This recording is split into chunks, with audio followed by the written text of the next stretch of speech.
Springtrap has officially entered the entity's realm as by far the most anticipated killer in Dead by Daylight. With over a year of hype behind him, he's finally released, but how does he shake up against the other killers in the game? Don't be fooled, the animatronic is much more than a Huntress knockoff with both anti-loop and map control ability. Hi, I'm Straz, founder and owner of one of the fastest growing channels in Dead by Daylight. Today, we're going to be breaking down Springtrap. We'll go over his power, his perk, his authenticity, and much more in this Hater's Guide to Springtrap. We'll be using our trademark 1 to 7 star rating system to help determine how good of a killer he really is. But I can save you the trouble and tell you that Springtrap's a great killer.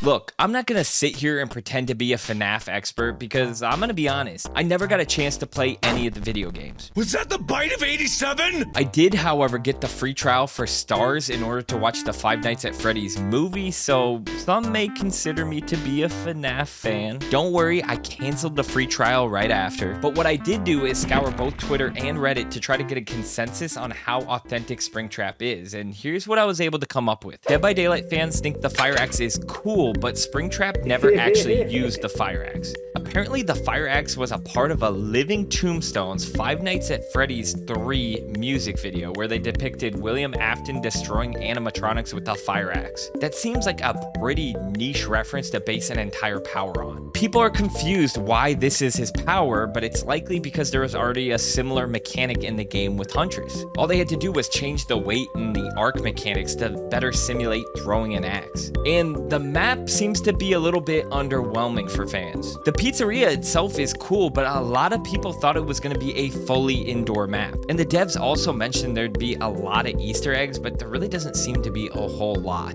Putting it in the Greenville realm is also disappointing as it doesn't really feel truly authentic to FNAF. Now, on to the Mori, a lot of people were disappointed by it. The Mori seems a little more authentic to the FNAF movie, but it seems like fans would rather see someone tossed inside an animatronic suit and crushed. Those were the 3 major criticisms to authenticity, but outside of that, people seemed pretty happy. The doors in the control room are a really cool feature. The cameras are kind of buggy right now, but I imagine once they get fixed, they'll be used a lot more. And people seem to really enjoy the skins in the game. There's also a rumor that there's going to be 2 more skins coming to the game soon. Okay, so how did we do for simply relying on hundreds of comments from die-hard Five Nights at Freddy's fans? I think I covered it all, and it's important to remember that the creator of Five Nights at Freddy's, Scott Cawthorn, actually worked with Behavior to make this collab, but at the end of the day, Dead by Daylight has to make a killer that can function in Dead by Daylight, so authenticity is going to get a 4 out of 7 stars from me. It just feels like they had a few opportunities left on the table, almost as if they took the safe route when developing his power to ensure he was balanced inside the game. And for his Mori, I'm not sure why they went that route when the community was clearly expecting somebody to be crushed inside an animatronic suit. I mean, there's like thousands of people on Reddit complaining about this, and I feel like they should have seen this coming.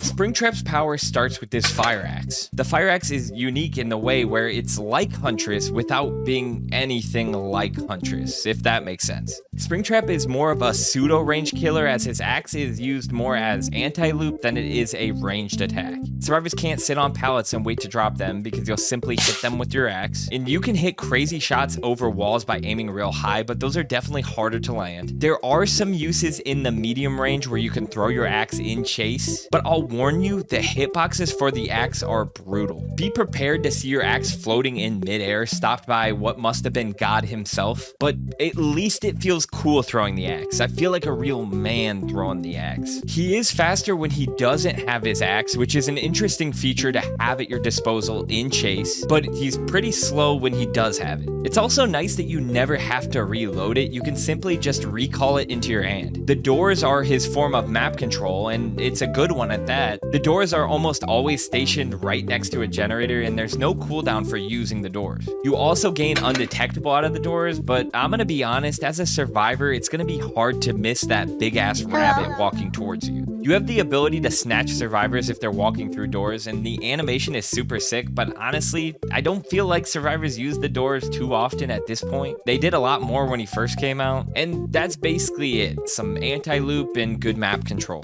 I really like Springtrap's kit for the most part. When you look at some of the other killers that were pretty overpowered at release, like Chucky or Kaneki, Springtrap feels like the opposite. He's pretty well balanced right off rip. Some people have tried to claim that Springtrap is S or A tier, and I couldn't disagree more. Like, he's slow as shit, y'all. He has the same speed as Huntress and Deathslinger, but at least they can hit from distance. I'd say he's a solid B tier for right now, and I honestly think he could drop to C tier once survivors get more used to countering him. And that's a good thing. That means he's in a healthy spot. I personally love playing killers that aren't super strong because it makes it more rewarding to learn them. And there seems to be a high skill ceiling with the axe, so I could absolutely see people dominating if they put the time and effort into learning how to throw perfect axe shots. For our rating, we aren't gonna rate his power based on how strong it is, more so how fun and interesting the power is to play. I've really enjoyed playing as Springtrap, and for his power, I'm gonna give it a 6 out of 7 stars. I really can't remember a killer that the community has enjoyed as much as Springtrap, and I'm very thankful for Dead by Daylight's sake that this DLC didn't flop.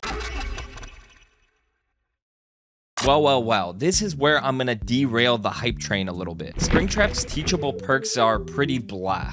Haywire is a perk I thought it'd be fun to mess around with because it regresses the progress on exit gates, but you can barely get value from it. It's like a triple S tier perk on Singularity and an F tier perk on everyone else. Help Wanted is like machine learning mixed with save the best for last. You get a decreased attack cooldown once a compromised generator is complete, and I've seen people stack it with save the best for last for some insanely quick cooldowns. But the perk by itself simply isn't that effective. You only get it for 60 seconds, and although you can get multiple uses out of it, this perk doesn't even crack the top 50 of perks for me, which means basically no one's gonna use this perk. And finally, Phantom Fear, which is by far his best perk. Survivors will scream when they look at you, and you'll be able to see their aura for 2 seconds. The perk by itself seems solid for the most part, but it has a 60-second cooldown. That's a really long time for a quick aura reading perk. I don't know. I feel like we're all just forcing ourselves to like this perk, and I know I probably won't be using it at all in like a week's time. The perks are definitely disappointing, and I know there's really only so many ideas you can come up with, but these ones missed the mark. I'll give the perks a 3 out of 7 stars, so if you're buying Springtrap just for the teachable perks,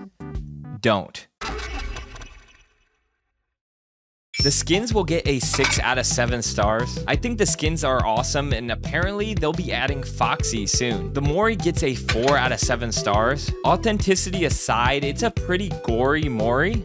Okay, bars, but it's not my favorite. Survivor counterplay gets a 3 out of 7 stars. Survivors do have counterplay, but a lot just involves holding W, which is why it's so annoying to chase survivors. The price point gets a 7 out of 7 stars. For whatever reason, I thought they were gonna jack up the price on this DLC, but it's only $5, and for that, I'm thankful. Streamability gets a 7 out of 7 stars, meaning you should 100% come over to my stream at twitch.tv/StrazYT and watch me play Springtrap live. But enough small talk, let's get to the final ranking. Springtrap is not the best killer in the game, but he's arguably one of the most fun killers to come out in recent memory. He may not be the most authentic to the FNAF games, but he's authentic enough to get that Springtrap feel. There's already reports of future skins and even a second DLC, so it's great to see that Dead by Daylight has a good relationship with the Five Nights at Freddy's folk. This DLC single-handedly broke the record for most players Dead by Daylight has ever had at once, so yeah, I'd say it's a hit. I know this is a hater's guide, but it's really hard to hate on Springtrap. I'll give Springtrap a solid 6 out of 7 stars, meaning if you're thinking about buying him, I definitely would. But if you're wondering how Kaneki stacks up, you can watch this video right here.